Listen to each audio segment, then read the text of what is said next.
Слово седмо. За радостотворниот плач. Плачот по Бога е тагување на душата и такво расположение на болното срце, во кое срцето незапирливо го бара она пошто копнее. Не наоѓајќи го бараното, страдајќи лута и затоа горко плаче. Со други зборови, плачот е за душата златно жило. Забоден во срцето со света тага, постојано ја опоменува и ја ослободува од секоја приврзаност и страст. Умилението е непрестајно мачење на совеста, кое со внатрешно исповедање го разладува пламенот на срцето. Исповедта е само заборав на природата, како што некој заборава да го јаде лебот свој. Псалм 101:5. Покајанието е лесно откажување од секое телесно задоволство. Својството на оние кои во блажениот плач уште напредуваат е воздржанието и молчанието на устата. На оние што веќе напреднале, негневливоста и незлопамтивоста, а на совршените смирено умието, жетта за понижување, доброволното жеднење по неволни маќи, неосудувањето на оние што грешат, над природната сомилост. На првите мора да им се воздаде одобрување, вторите се за секаква пофалба, а блажени се оние што се гладни за маќи и жедни за понижувања, зашто тие ќе се наситат со храната од која никогаш никој не се презаситил. Ако си го достигнал плачот, чувај го со сета сила. Пред да се усвои во потполност, тој многу лесно се губи. И како што восокот се топи на пламен, така и него лесно го упропастуваат немирот, телесните грижи и разузданоста, а посебно многоговорливоста и шегите. Изворот на солзите по крштението е поголем и од самото крштение, макар овие зборови да изгледаат дрски. Крштението не чисти од гревовите што сме ги сториле пред да се крстиме, а солзите не чистат од она што сме го извршиле по крштението. Она сме го примиле како деца и сите сме го оскверниле. А со солзите го чистиме и самото крштение. И да не им ги подареше човеколюбието Божјо на луѓето солзите, тешко дека ќе можеше да се најде некој што се спасува. Воздишките и тагите лелекаат пред Бога. Солзите што произлегуваат од стравот се застапуваат за нас, а оние што доаѓаат од пресветата љубов ни јавуваат дека нашата молитва е примена. Ако на смирението ништо не му одговара толку колку плачот, тогаш без сомнение ништо не му е толку спротивно како смеата. Чувај ја, внимателно чувај ја блажената радостна тага на светото умиление и не престанувај да ја негуваш во себе додека не те подигне одовде и чист не те возведе пред Христа. Не престанувај да си ја замислуваш и да ја испитуваш бездната на темниот оган, ниту несострадалните слуги и нечувствителниот и неумолив судија, безкрајниот хаос на подземниот оган и страшното место под земјата, и слегувањето во тесните бездни, и воопшто сето тоа за големиот страв да ја потисне похотливоста што се наоѓа во нашата душа, та душата да се соедини со непропадлива чистота и да го прими во себе сјајот на несоздадената светлина што блеска посилно од секој оган. На молитва стои со трепет, како виновник пред судија, за и со надворешниот изглед и со внатрешната настроеност да го угаснеш гневот на судијата. Он нема да ја презре твојата душа. Вдовица што пред него стои во длабока тага и со своите молби го заморува оној кој што не може да се замори. За оној што стекнал душевни солзи, секое место е згодно за плач. А ако плаче само со телесни солзи, никогаш нема да престане да прави разлика меѓу место и место. Како што скриената ризница многу помалку е изложена на опасност да биде ограбена, отколку онаа што лежи насред плоштад, така треба да се разбере и погоре кажаното. Не биди како оние што погребуваат мртовци, кои час плачат по нив, а час се опиваат заради нив. Биди како оние што се осудени да работат во рудници, а постојано се тепани од чуварите. Оној што понекогаш плаче, а понекогаш бие шеги и живее разуздано, личи на човек кој песот на сластолюбието го удира со леп наместо камен. Зашто таквиот само на изглед го гони, а всушност го привлекува кон себе. Биди загрижен длабоко во своето срце, не изразувајќи го тоа. Демоните се плашат од таквата загриженост како кратци од куче. Не сме ние, драги мои, никако не сме повикани овде на свадба. Оној што не повика ваму, навистина не повика за да плачеме над себе. Некои кога плачат без потреба се пресилуваат себе си во тие блажени мигови да не мислат на ништо, не сваќајќи дека да пролеваат солзи без никаква мисла им е својствено на неразумните, а не на разумните суштества. Солзата е покрај мислите, а татко на мислите е разумот, умот. Твоето легнување в постела нека ти го долови полагањето во гробот, та помалку ќе спиеш. Седењето на столче нека те подсетува на ужасната трпеза на вечните црви, па помалку ќе уживаш во храната. И додека пиеш вода, не заборавај на жетта во оној вечен оган, па некако ќе ја победиш својата природа. Кога сме подложени на драгоценото понижување, малтретирање и казни, да ја замислиме страшната пресуда на вечниот судија, па секако со кроткост и трпение, како со двоостар меч, ќе ги отсечеме бесмислената тага и горчина кои што во нас се посејани. Со време и морето пресушува, вели Јов. Јов 14:11. Со текот на времето и со помош на трпението, малку по малку, слегуваат во нас и се усовршуваат во нас и сите спомнати добродетели. Помислата на вечниот оган нека те следи во сонот секоја вечер и заедно со тебе нека се буди. Па за време на општата молитва мрзливоста никогаш нема да завладее со тебе. На подвиг на плач да те побудува и самата облека твоја. Сите што оплакуваат мртви се облекуваат во црно. Ако не плачеш, плачи заради тоа. А ако плачеш, плачи уште посилно, затоа што самиот себе си со своите гревови се турна од таква висока положба во таква беда. Добриот и праведен наш судија, како и кај сите други работи, и кај солзите води сметка за нашите природни можности. Видов како некој со мака истерува малечки капки, како крв. Видов и други кои што без мака пролеваат цели потоци солзи. Дури и јас повеќе ги ценев трудбениците според трудот, одошто според солзите, па мислам дека особено Бог така прави. На оние што плачат не им прилега да се занимаваат со теологија, зашто со тоа се упропастува нивниот плач.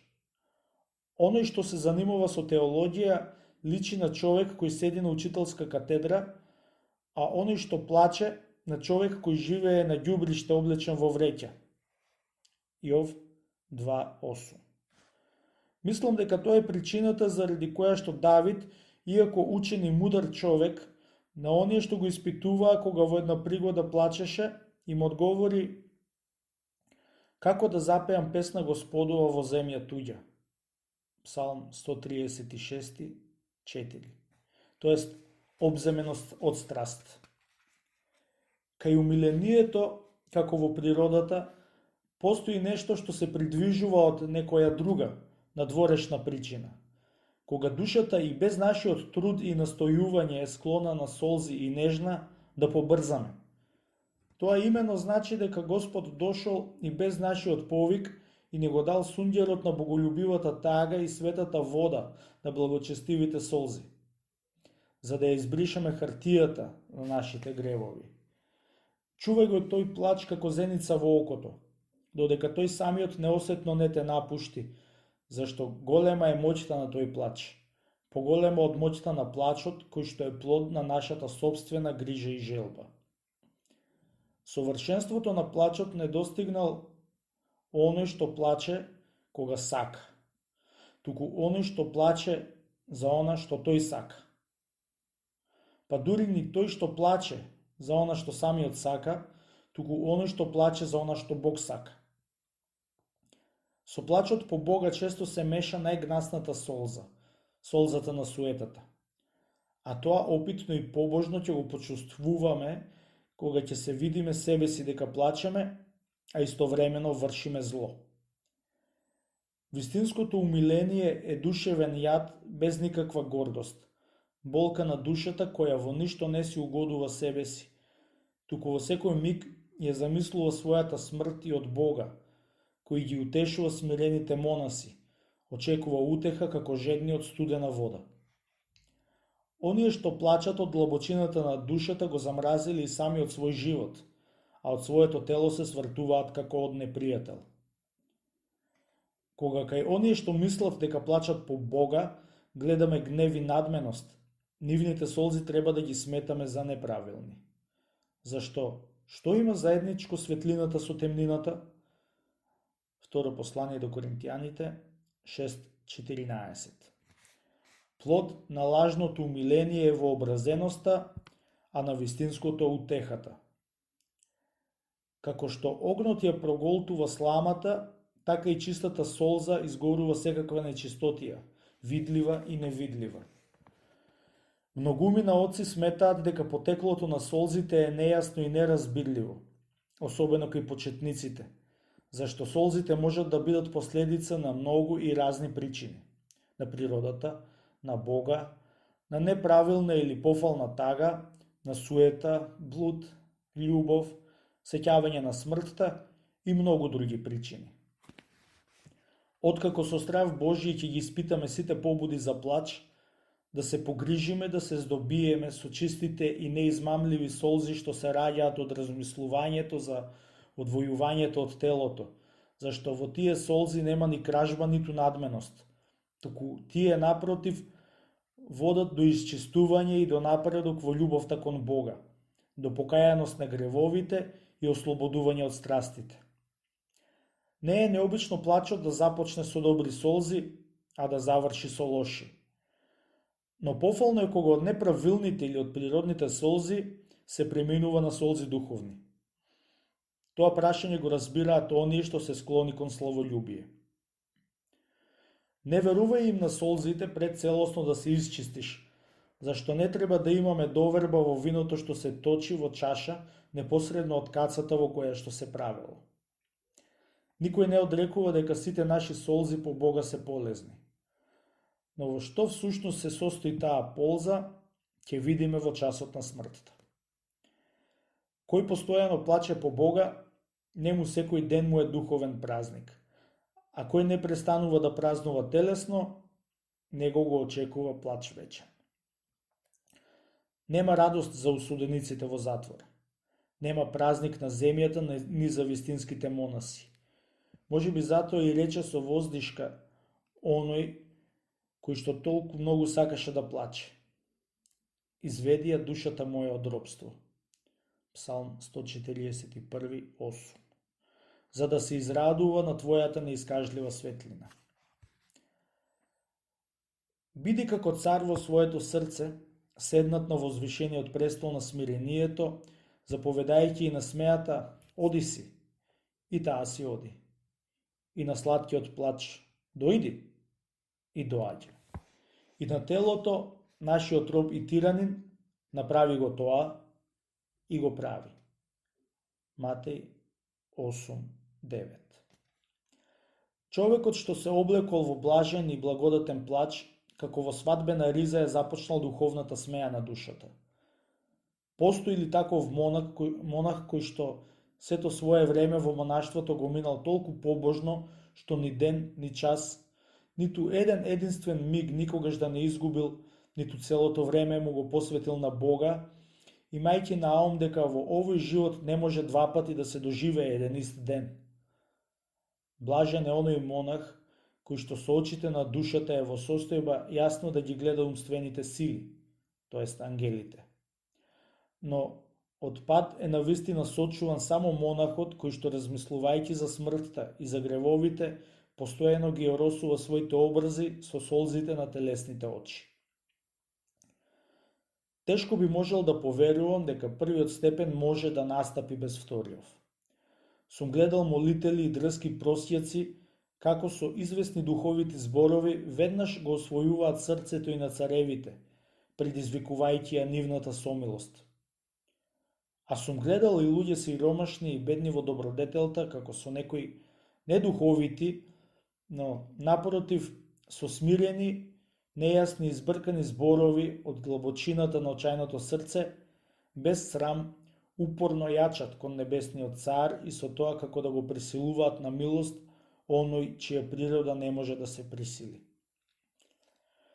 Кој во душата се гордее со своите солзи и во себе ги осудува луѓето што не плачат, личи на човек кој што царот измолил оружје за борба против својот непријател, а го употребил против самиот себе си. На Бога не му е потребно, ниту он сака, браќа, човекот да плаче во болката на своето срце. Напротив, он сака да се радуваме од љубов кон него со душевна веселост.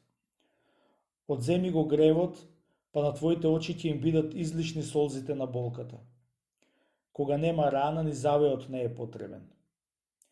Кај Адам пред падот немало солзи, како што веќе нема да ги има ни по воскресението, кога гревот ќе исчезне, зашто тогаш ќе побегне и болката, и тагата, и воздивот. Кај некои луѓе сум видел плач, а кај други сум видел да плачат затоа што немаат плач. Иако всушност го имаат, мислат дека немаат плач и во тоа добро незнаење остануваат безбедни од прелест. Тоа се всушност оние за кои што е речено Господ ги води слепите. Псалм 145:8.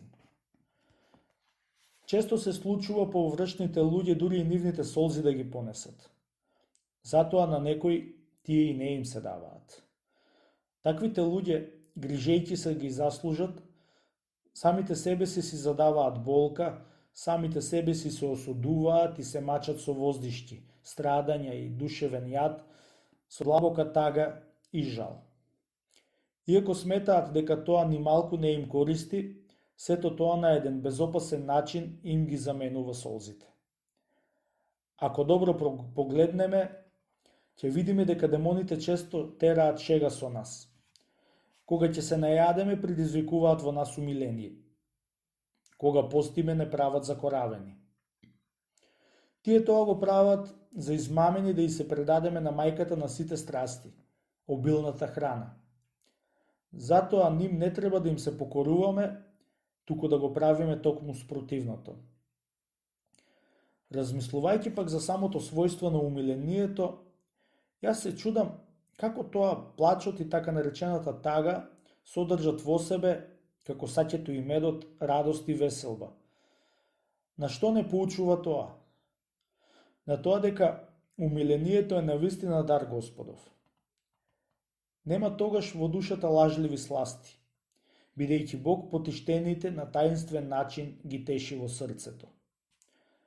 За да покажеме што е тоа вистински плач и каква е ползата од таквото страдање, да чуеме еден за душата мощне корисен и трогателен расказ.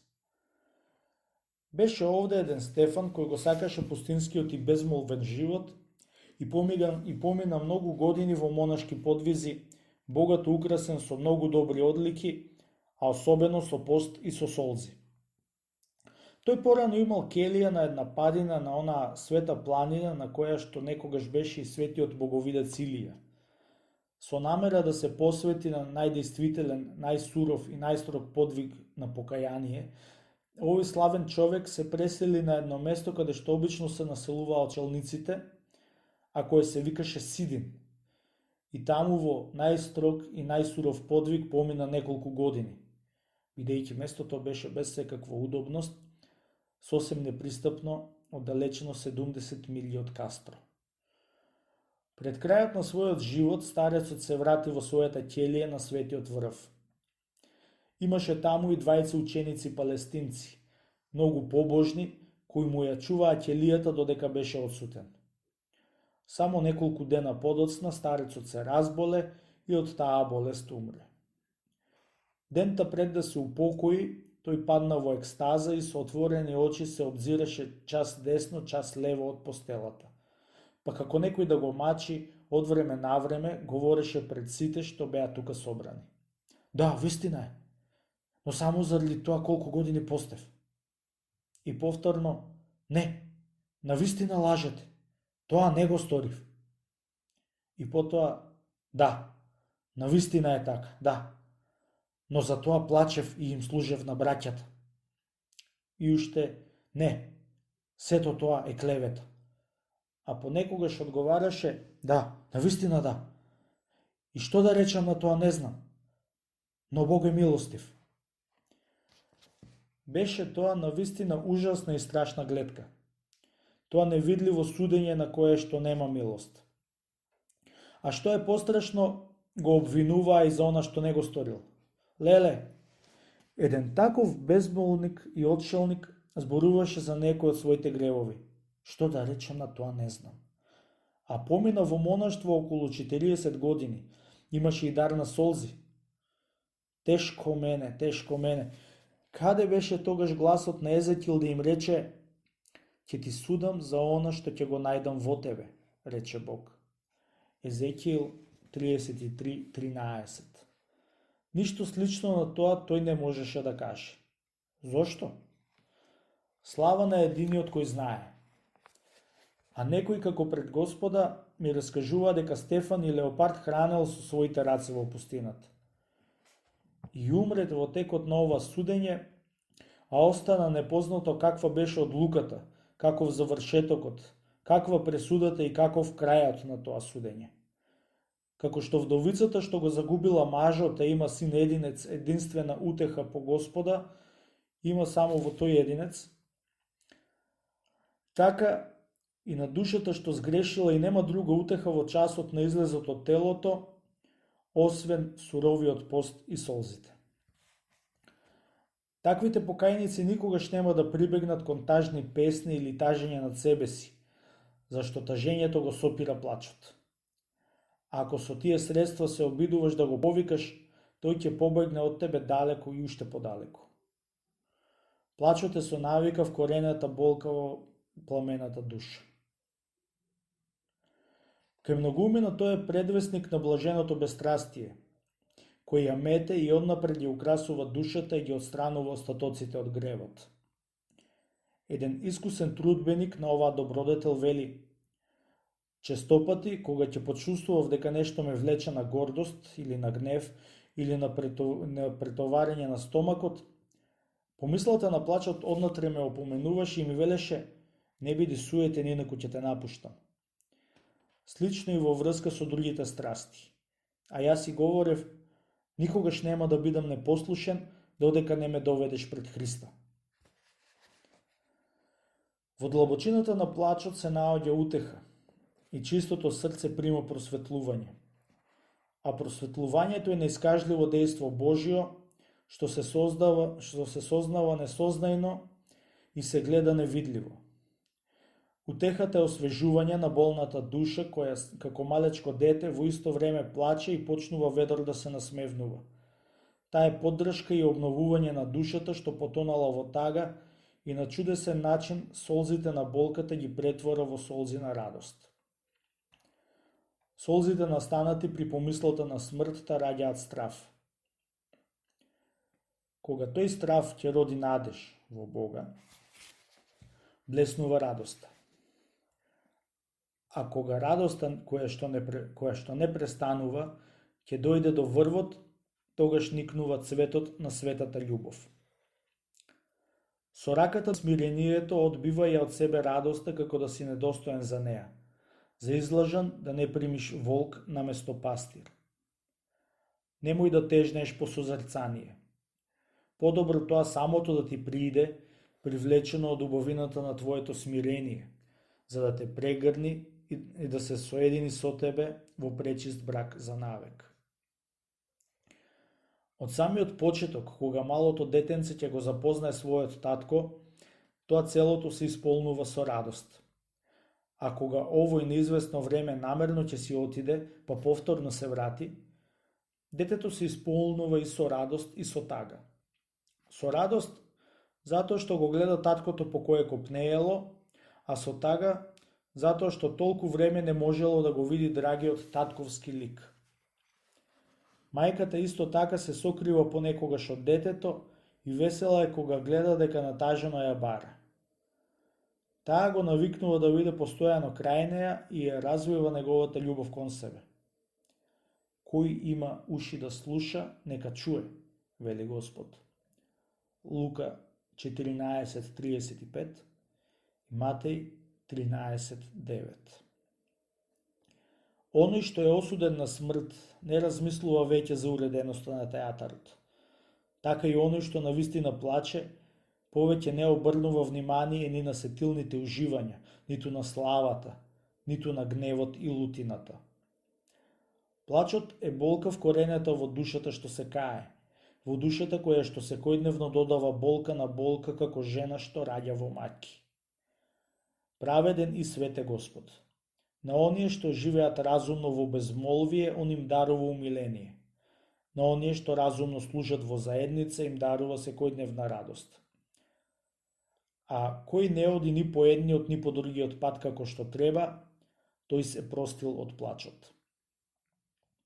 Избркај го песот кој што ти доаѓа во моментите на најдлабок плач и ти вели дека Бог е немилосрден и безчувствителен. Зашто ако добро погледнеш, ќе видиш дека истиот тој пес, пред да паднеме во грев, не зборува дека Бог е човеколюбив, сожалив и милостив. Вежбата ја раѓа навиката. Навиката се претвора во чувство. А она што се прави од чувство, тешко може да се изгуби. Колку големи подвизи да правиме ние во својот живот, ако немаме и чувствително срце, сите тие подвизи се лажни и блудкави.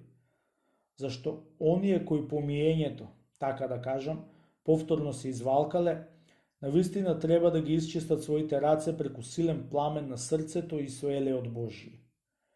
Сум ја видел кај некои луѓе крајната граница на плачот, зашто на устните изфрлаа крв од болното и рането срце. Гледајќи го тоа, се подсетив на оној што рече: попарен сум како трева и се исуши срцето мое. Псалм 101:5. Солзите на стравот самите во себе содржат трепет и внимание, а солзите на љубовта, пред совршената љубов, кај некој изгледа лесно исчезнуваат, доколку само оној голем оган на кој што треба постојано да се сеќаваме, не го запали срцето во мигот кога треба да се дејствува. И чудно е тоа како она што помалку вреди во свое време се покажува подсврсто. Има вештества што ги пресушуваат изворите на нашите солзи, а има и други вештества што произведуваат во нас мил и гадинки. Благодарение на првите, Лот општеше беззаконно со своите ќерки. Благодарение на вторите, ѓаволот падна од небото. Голема е злобата на нашите непријатели, кои од мајката на добродетелта прават мајка на злото, и средствата за достигнување на смирението ги претвораат во извор на гордост. Често и самото место каде што живееме и неговиот надворешен изглед го повикува нашиот ум на умиление. Можеби како доказ може да ни послужи примерот на Исус, Илија и Јован, кои насамо се молеа. Но сум видел како и кај оние што живеат по градовите, во тамошниот метеж, често им навираат солзи на очите, за да помислиме дека градската врева не може да ни наштети, па да му се приближиме на светот. А тоа е и целта на лукавите демони. Честопати еден збор бил доволен за да запре плачот, но чудо би било кога еден збор исто така би ни го враќал плачот. Нема да бидеме обвинети, браќа, нема да бидеме во часот на смртта обвинети затоа што не сме правеле чуда, или зашто не сме се занимавале со теологија, или затоа што не сме станале созерцатели. Но секако ќе мораме да одговараме пред Бога затоа што не плачевме без престан. Седмо скалило. Оној што се удостоил да го достигне, и мене нека ми помогне, зашто нему самиот веќе му е дадена помош. на 7-миот степен од таквиот се измиени сите нечистоти од овој свет.